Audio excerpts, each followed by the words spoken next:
I never meant to desecrate their god. At least, that's what I told myself the moment the ground cracked beneath my boots and the heart of the canyon began to pulse. It started with a job, doesn't always? Recover a shard. Ancient, high value, possibly radioactive. Coordinates? Somewhere in the Salkin Expanse, where maps are rumors and storms eat ships. I'd done dumber for less money. When I touched down, the air tasted like copper and regret. The landscape was all knife-edged rock and crimson mist. The kind of place that warned you without saying a word. But she was already waiting. 7 feet tall, cloaked in layered green robes, each one embroidered with gold thread, so fine it shimmered when she moved. For eyes, 2 wide, luminous orbs above, and 2 smaller slits below, like a predator's. And a voice like static laced with music. I am Volithel. You must not disturb the heart. Her presence alone could have scared me off. But I was stubborn, and the payday was life-changing. I'm not here to offend anyone, I said. Just need the shard. Then I'm gone. She tilted her head, a subtle movement that still managed to feel like judgment. You do not understand. That is no shard. That is the heart of Zuriel, the last living fragment of our world mind. I glanced down the canyon where the crystal pulsed like a slow heartbeat. It didn't look alive. It looked like money. Volithel stepped closer, her voice softer. We were one people once, before the collapse, before the last gods fell. That crystal holds a memory of every fallen soul who walked this planet.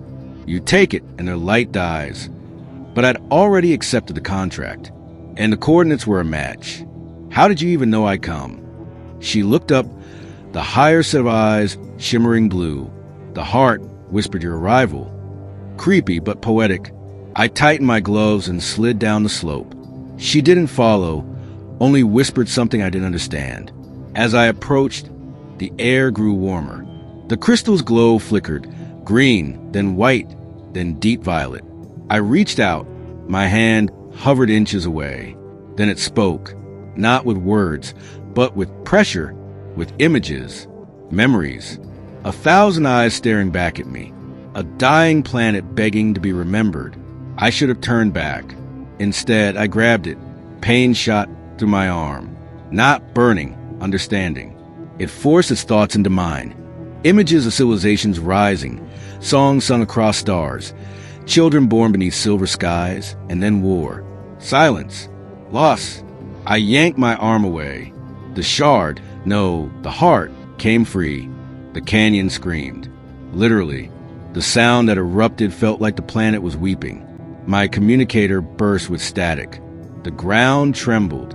Volithel was on her knees above the ridge, head bowed. I ran. I thought I'd made it. My ship lifted before the canyon, collapsing on itself. Dust clouded the sky, back in orbit. I locked the heart in a containment case and tried not to look at it. It was quiet now. That was worse. The first night in warp, I dreamt of cities that had never existed.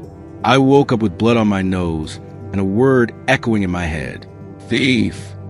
By the second night, the heart began to glow again, through 3 layers of lead shielding. My ship AI began glitching. It started referring to me by a name I didn't recognize. Kareth. Then came the hallucinations, except they weren't. Volithel appeared in my cockpit, or a memory of her. A projection? A punishment? You were warned, she said, voice full of sadness. The heart cannot survive in a cage. Neither can you. I tried to eject it. The airlock jammed. The ship went dark for 11 minutes. When systems came back online, I was no longer in warp. I was over Salkin again, back where I started. I landed, not because I wanted to, because the ship forced it.